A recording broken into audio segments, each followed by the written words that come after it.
You see, Daryl, basketball's a very interesting game. You can have a guy on your team who can score 25 points, and you replace him with a guy who might not score 25 points, but who can pass, and you might be better overall because the other guys on the team may be playing better. I don't think there is any doubt. The Warriors are so much better this year when when Steph Curry's not on the floor. It's like a game changer. It's like a game changer for the Warriors. They're turning into a team that you know what to expect when Curry goes off the floor, whereas in the past, you never knew what to expect when Curry stepped off the floor. So at the very least, when Curry leaves the floor and Chris Paul comes on, there's no leadership void. Well, that's for damn sure. And I'll tell you this, because that was my fear, especially when we did the show and you came out of nowhere with Jordan Poole's numbers off the bench. And it seems like every night, Steiny, this edition of the Warriors is getting 30 points collectively off the bench. Last night, what they have looked like 35. So 34 points off the bench. And it's coming just by a committee. So you are right. Right now, they got it. And last night, I thought they'd score more than 102 points. You know, give the Kings credit. But they got it done. And Klay Thompson hit that shot. And there'll probably be others where he'll hit. Or Steph Curry, Chris Paul, Saric. But right now, I'm just loving the vibes of this team. And it feels like it's not just us from afar. The guys feel the different. And how many think it'll last? Draymond. I don't see why not. This team has won 4 rings. They won one just in 2022 when nobody expected them to do anything. So I don't think this is a mirage. Yeah, we'll see. You got a top 5 player in the game right now, Steiny, and Steph Curry. It wasn't last night. No. And I guess that's a good thing because they don't win that game last year if Steph plays like that. But then it's so funny, Steiny. You talk about Guru. You said Daryl. I'm going to call you Matthew. Matthew, let me tell you about the game of basketball. Yeah, he was off, but when they needed him, that little shot before the shot was big. He could have easily missed that if he was going to have, a stinker of a night, but he got him that one. That was a big bucket. Put him up one. 7 turnovers. No, I didn't like that. He was a -6 on the night. 888-957-9570 is the number. Steiny and Goo, listening to the Morning Roast, there was a comment that Chris Paul III is the new Iguodala, leader, teacher. Pfft, please. And I don't mean to do this, but you can't be a leader if you don't play. Well, they're talking about when he did play early. You can't be a leader if you don't play, and Iguodala hasn't been a leader in ages. Chris Paul commands respect because he plays. Yep. The point guard. Junior's in Pacifica. What's up, Junior? How you doing, man? Hey, I'm doing great, and I got to give out 3 surprising sets of bouquets, and then I'll ask you guys a question. So, first bouquet is to you, Steiny. You were right. I was wrong. Lots of people were wrong. I thought Chris Paul and our team would be oil and water, and instead it's peanut butter and jelly. So good. So shocked that you called it. I heard you say the other day, no one's giving me credit, so here's your credit. Who are the next 2 for? Relatedly, Mike Dunleavy, who thought that Bob Myers would leave and a new person would come in, who would then make a big decision as good or better than Bob Myers might have made. I am shocked and so happy about that. All right. So, amazing.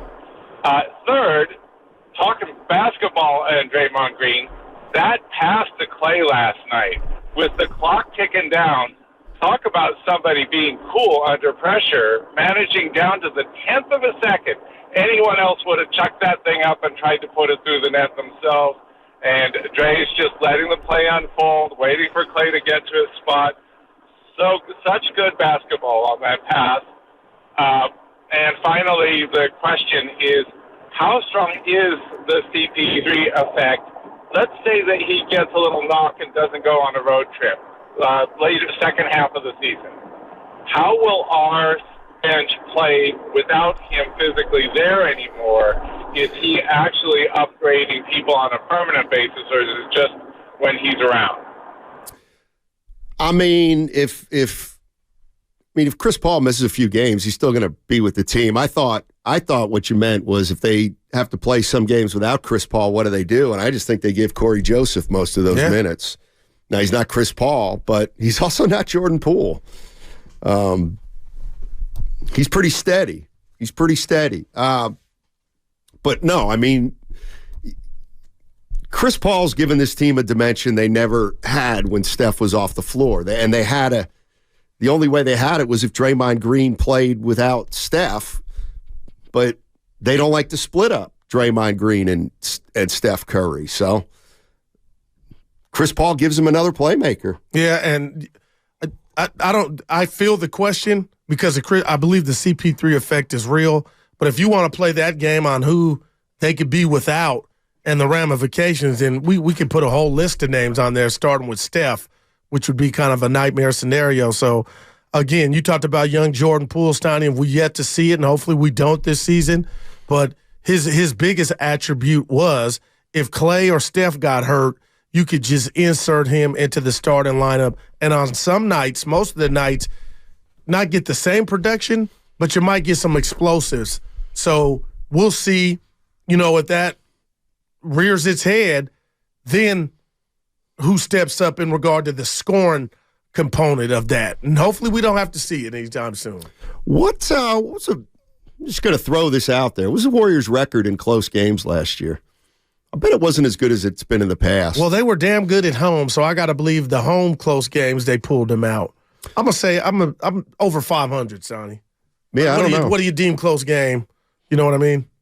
Well, like a 2-3 point game, something like that. But I just think that, last night, that's a game that they won a close game against the younger team.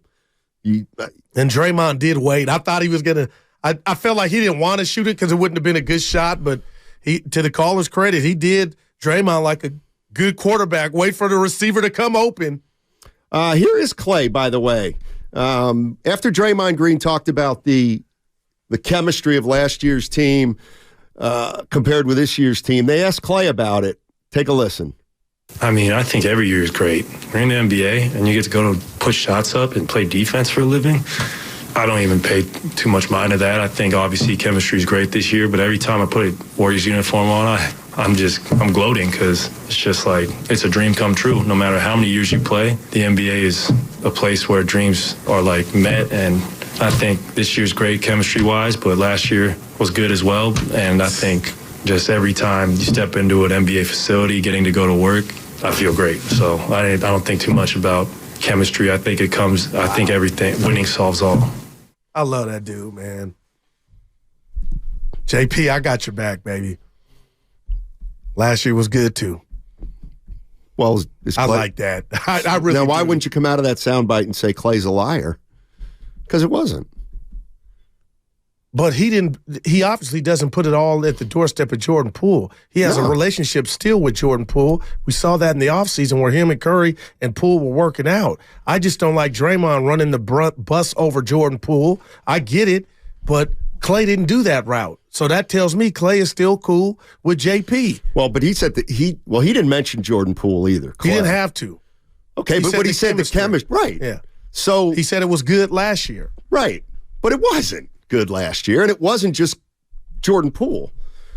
Like when we talk about why the Warriors, we think the Warriors will be better this year, we say, well, Steph missed 26 games, Wiggins took the year off, Kuminga was lost, Poole and Draymond got into the fight. Yeah. So it was more than just the fight.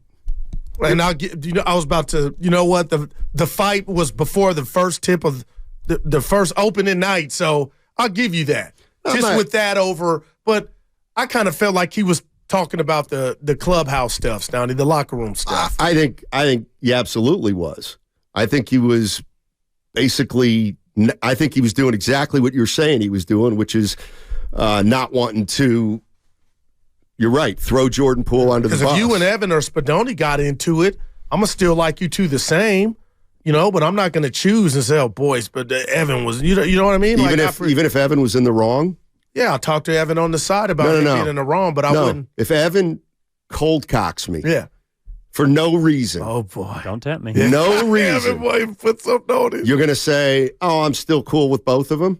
Oh, Stein, that's who I am. Okay, well then I'm not cool with you anymore. Well, see, then why wouldn't you be? Because him hitting me with him. But that was you and him, and I like both. No, it wasn't me. Both of you. He sucker punched me. Right, you had some for why? No, I had my back turned. Well, he lost composure. That's a no-no. Yeah, well, that's a no-no in any league. Well, you did put your hands on him. No, I didn't. I had my back to Evan. Mia says JP put his hands on him. I had my back to Evan. He punched me when I wasn't looking. I'm not gonna not be his friend. I'm gonna rip him behind. I'm gonna tell him he was wrong. Yo, no doubt. But I'm not gonna.